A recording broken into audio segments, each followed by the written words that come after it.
Hola, aquí estamos de vuelta. Estamos viendo los tipos de seres vivos, ¿recuerdas? Y vimos que todos los seres vivos se relacionan su función con sus características. Por ejemplo, vimos que de tamaño, pues se relacionaba con su crecimiento o con su organización. El número de células se relacionaba, por ejemplo, con su organización. El tipo de alimentación se relacionaba, obvio, con su alimentación, pero también con su adaptación y su evolución.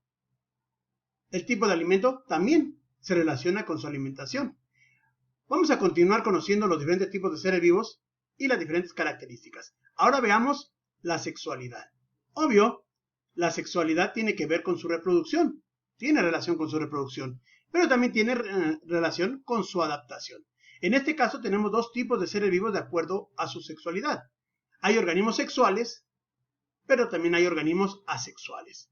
Los organismos sexuales, como el cactus, son aquellos que tienen sexo. Hay plantas masculinas y hay plantas femeninas. Y eso lo podemos ver fácilmente en sus flores.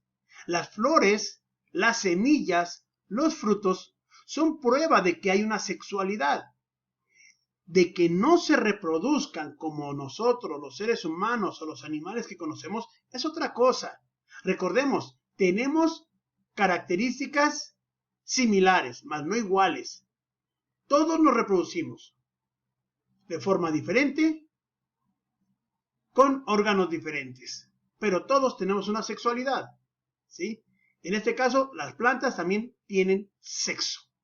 Hay plantas masculinas y hay plantas femeninas, y eso lo podemos ver en las flores. Pero también hay hay organismos que son asexuales, y son los organismos unicelulares, los organismos microscópicos. Y creo que tiene algo de lógica, porque si es microscópico, es obvio, ya vimos en los niveles de organización de la materia viva. Si está formado por una sola célula, no puede formar tejidos. Y si no puede formar tejidos, no puede formar órganos. Y si no puede formar órganos, pues no puede tener órganos reproductores, no puede tener aparato reproductor. Por lo tanto, su reproducción tiene que ser forzosamente de un tipo asexual. Y ya más adelante hablaremos de ello. Entonces, siempre, cuando veas un organismo microscópico, siempre será unicelular y siempre será asexual. Pero cuando veas a un organismo macroscópico, siempre será multicelular y siempre será sexual. Esas tres características siempre van a estar ligadas. Recuerda, unicelular, microscópico, asexual. Multicelular, macroscópico, sexual. ¿De acuerdo? Entonces la euglena, pues no tiene sexo. Su reproducción es de tipo sexual, asexual, ya lo veremos más adelante. Bien, otra característica que se tiene es el tipo de nacimiento y también tiene que ver con la reproducción y también tiene que ver con la adaptación. En este caso tenemos tres tipos de organismos. Tenemos los organismos ovíparos, aquellos que nacen de huevo, como son los insectos, entre ellos la cucaracha, los peces y, obvio, las aves. Incluso hay mamíferos que son ovíparos, recuerda, hay dos muy conocidos, que es el equidna y el ornitorrinco, que aunque son mamíferos también también nacen de huevo. Los reptiles, como son las víboras, como son las tortugas, nacen de huevo. Pero también hay organismos que son vivíparos, esto es, que nacen directamente del vientre de la madre a través de un proceso llamado parto. En este caso tenemos como ejemplo vivo nosotros, los seres humanos somos vivíparos, pero también tenemos al armadillo, la ballena, incluso. La ballena no es un pecesote, es un mamíferote. Y se reproduce también igual que nosotros, a través de un parto.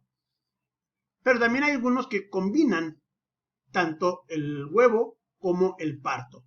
Y en este caso son muy contados, pero entre ellos tenemos el caballito de mar.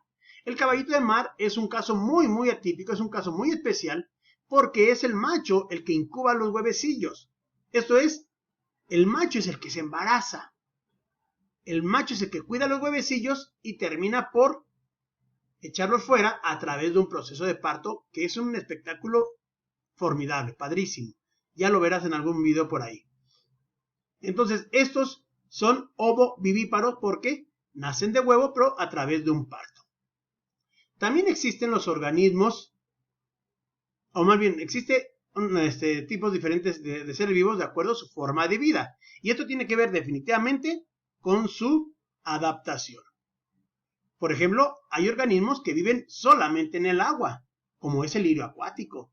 Muchos de los peces que solamente viven en el agua. ¿Sí? Pero también existen organismos que son terrestres, caminan, corren, brincan, saltan, reptan, o sea, se arrastran, o incluso pueden vivir debajo de la tierra. Un ejemplo, el avestruz. El avestruz es un organismo terrestre. Pero también tenemos organismos no que tienen alas, organismos que vuelan. Porque el avestruz tiene alas, pero no vuela. La gallina, el guajolote tienen alas, pero no vuelan.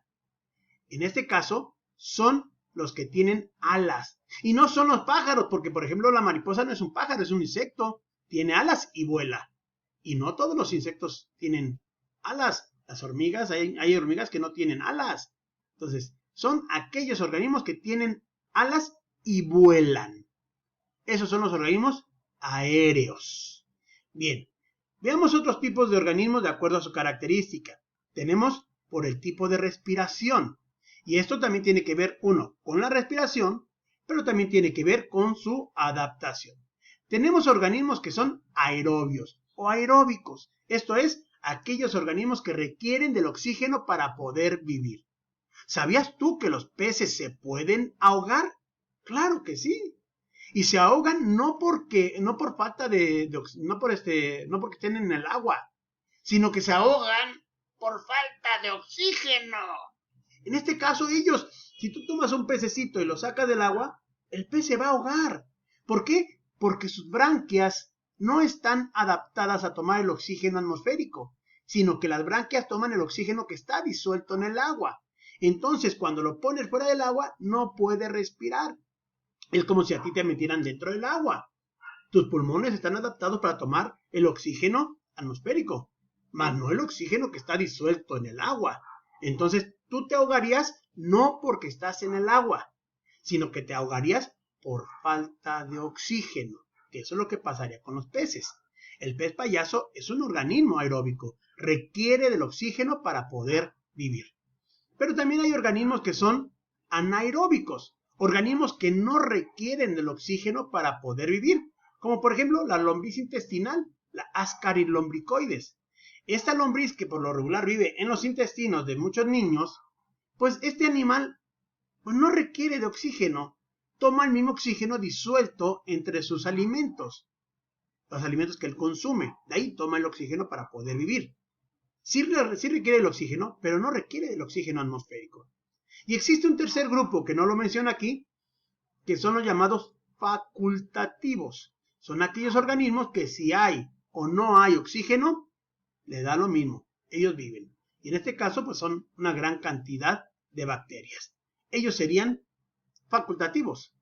Algunos son aeróbicos, otros son anaeróbicos, pero hay bacterias que son facultativas. Si hay o no hay oxígeno, le da lo mismo. Toman el oxígeno disuelto en sus alimentos. Bien, por último, otra característica es el tipo de célula. Y obvio, el tipo de célula tiene que ver con su organización y con su adaptación también. Por ejemplo, tenemos organismos que tienen células procariontes. Esto es, células muy primitivas. Y en este grupo se encuentran única y exclusivamente las bacterias. Las bacterias son seres microscópicos que tienen células muy sencillas, muy primitivas. Células procariontes. Por eso ellos son procariontes. Pero también existen organismos eucariontes. Como cualquier otro organismo, menos las bacterias, todos los organismos, todos, sean animales, sean hongos, sean plantas, sean protozoarios, como la amiba, todos son eucariontes, porque ya tienen una célula más especializada, ya tienen un núcleo definido, ¿sí? Y eso ya les da una característica, una evolución, también tiene que ver con la evolución, tienen una evolución más avanzada que las células procariontes. Pues bien, ¿se dan cuenta entonces, señores? Pues que sí, hay una gran diversidad de seres vivos y todos tienen que ver con sus características. Recordemos algunos de ellos. Tenemos a los organismos herbívoros, carnívoros, hematófagos, xilófagos, saprófitos, insectívoros, parásitos, micófagos, omnívoros, unicelulares, multicelulares, microscópicos, macroscópicos, sexual, asexual, ovíparo, vivíparo, ovovivíparo, aerobio, anaerobio, terrestre, acuático, aéreo, autótrofo, heterótrofo, procarionte y eucarionte. La pregunta es, ¿y tú? ¿Qué tipos de seres vivos eres? La actividad consistirá entonces que de esta lista tomes los tipos de seres vivos que somos nosotros y me hagas una lista en tu cuaderno de todos los tipos de seres vivos a los que pertenecemos de acuerdo a nuestras características y me entregues esa actividad, ya sabes la vía, una fotografía y la mandas por WhatsApp. ¿De acuerdo? Vas a hacerme la lista de todos estos, cuáles de ellos son o tienen relación con nosotros. ¿A qué tipo de ellos pertenecemos? ¿Eres herbívoro? ¿Sí o no? Si sí eres, anótalo. Si no lo eres, no lo anotes. Carnívoro. ¿Eres carnívoro? Si eres carnívoro, anótalo. Si no, no lo anotes. Hematófago. ¿Eres hematófago? Si eres hematófago, anótalo en tu lista. Si no, no lo anotes. Y así con todos. Pero piensa muy bien, ¿eh? Piensa muy bien las cosas. Porque seguramente vas a tener errores si no lo piensas bien.